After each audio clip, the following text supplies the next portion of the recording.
Hey, Frank Paris here. Um, I'm experimenting with a trick that I'm thinking about using in some of my shows, my parlor shows. It's a little bit involved, but let me just give you an idea of the kind of trick that I'm talking about. And it's not really a trick, it's more of a science project. I was fascinated by the movie The Time Machine that came out in 1960. It was a sci fi movie with Rod Taylor and Yvette Mimo and Sebastian Cabot. Some of the actors you know, some of you haven't heard of those actors or never saw the movie or that kind of thing. It came out in 1960. I think I was 1960. I was 11, 11 years old. I think, not sure, around 11 years old. Anyway, I'm going to put a scene of that movie on right now. I'm just going to hit the play button here so you can see a scene. Gentlemen, all I'm asking you to do now is to witness a demonstration of the possibility of movement within the fourth dimension.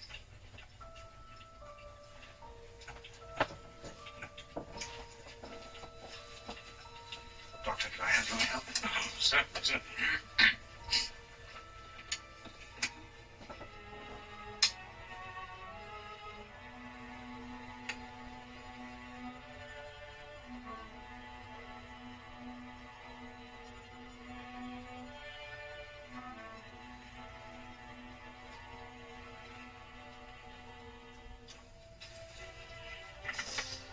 Oh, it's beautiful.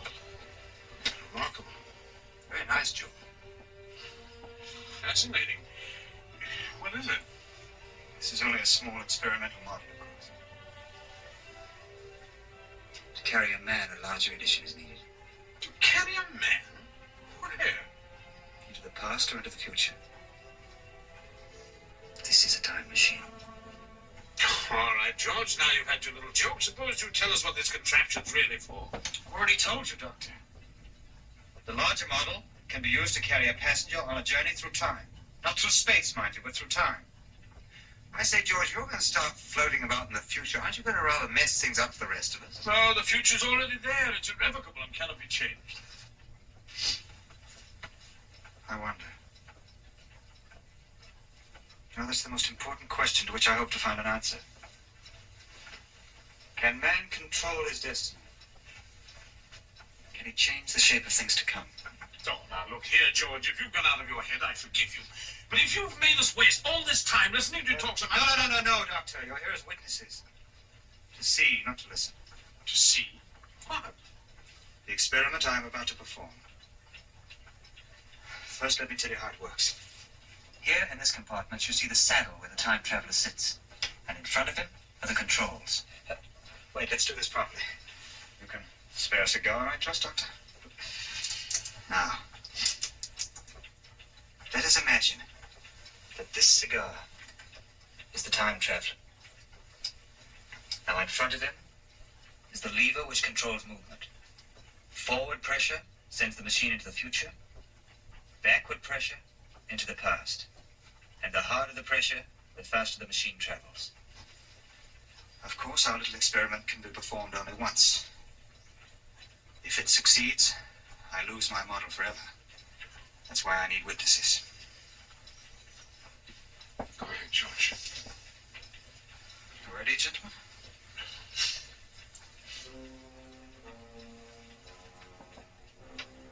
Doctor, you can lend me your hand.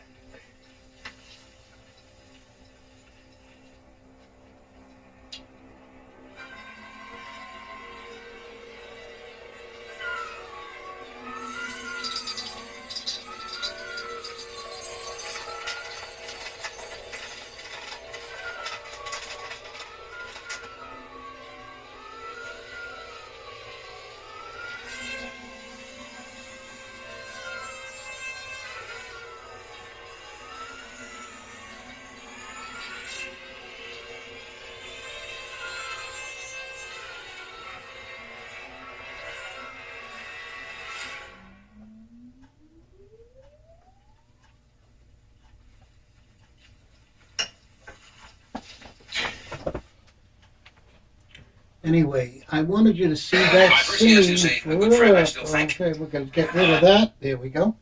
I wanted you to see that scene before I went into the trick itself. So you've got an idea. And for those people who didn't see the movie, that's part of the movie. That's one of the scenes in the movie. And my experiment, it deals with the time displacement wave that occurred during the movie when he made the time machine disappear, and you saw the shaking of the chandelier and the shaking of the machine and that kind of thing. So what I want to try to do is I'm going to take my grandfather's watch, and this is a watch that was owned by my grandfather in 1910. I think he owned this watch. I think it was the first pocket watch he ever gotten. And I can hold it close to the camera if you want to see it. You can see that it's broken. It really is. Apparently what had happened was a wheel from a horse-drawn buggy on Vernon Boulevard in Long Island City, as he was crossing the street to get into his butcher shop. He was a butcher. He dropped the pocket watch and the wheel went over it. He got the crystal fixed, but nobody could fix the components inside the watch without charging him a fortune, more than he paid for the watch, actually. So what I'm going to do is try to restore the watch using the time machine, okay, that is in this Tantalus box. And you can see it here. This is the time machine. Okay, so this time machine is basically similar to the time machine that you saw in the movie. This one here. In fact, I think I have it on. Let me just see. There we go. You can see the lights and everything. Okay. So, but here's the problem. The problem is if I take this watch and I just put it in the time machine, okay, the time machine will vanish and the watch will go with it, and I will have no control over bringing it back, because the time wave displacement should be half of what this machine produces. So what I'm going to do is I'm going to use a little dampening technique in the experiment that I calculated, which will take the watch back through time, but it won't take the machine back through time. And I'll get to that in a second. So let's just take the watch, just for argument's sake here, and place it underneath the cloth. Okay, so we want the time displacement waves to, just see if I can pull it out here. Just get it to come out. Let's see, here we go. I think it's, we're going to just take it and pull it through. That's what we're going to do. It's very difficult to do these things. Okay, and we're just going to take this and pull it through and place this here. I thought I had it. I guess I don't have it. Hold on a second. Let me just pull it through. There we go. And we're going to just take it and place it on the little hook mechanism that's over here, just like so. Now, in order to dampen the field by a factor of 2, because a time wave that's 4 is what would make the machine disappear, we're going to dampen it by using a gold chain. I can grab a hold of that. We're going to connect it to the time machine, like so, just like so. And what we're also going to do, it's starting to spin already. Okay, so what we're also going to do is we're going to take this silver, I'm sorry, something happened here. We're going to take this silver coin, and we're going to use the coin, this gold and the silver coin, to dampen the field. Okay, so you'll see, I can feel the coin shaking. I can feel it shaking. And that is now dampening the field as the time machine spins, but it's dampening it by a factor of 2, which will make the time machine literally, I don't know if you can see this coin here, it's actually spinning on my hand. Can you see that?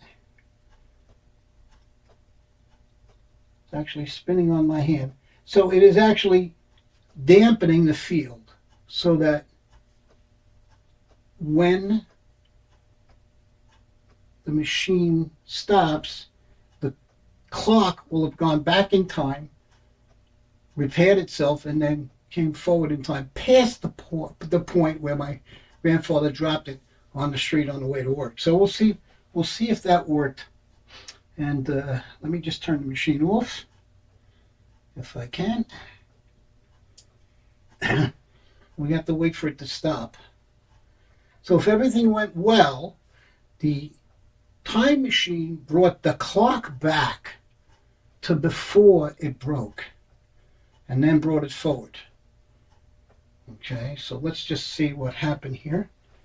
We're going to disconnect the chain that the watch was connected to. We're going to take the watch itself and pull it through the cloth, and believe it or not, the watch has been fully restored. You can see that. And the mirror, there actually is a little mirror on the glass, so you can see that the watch has been fully restored. And the machine worked and my experiment worked. And that is the effect that I wanted to show you. So, from Frank Paris's Man Cave, I wish you a pleasant day, and I say over and out. Thank you very much.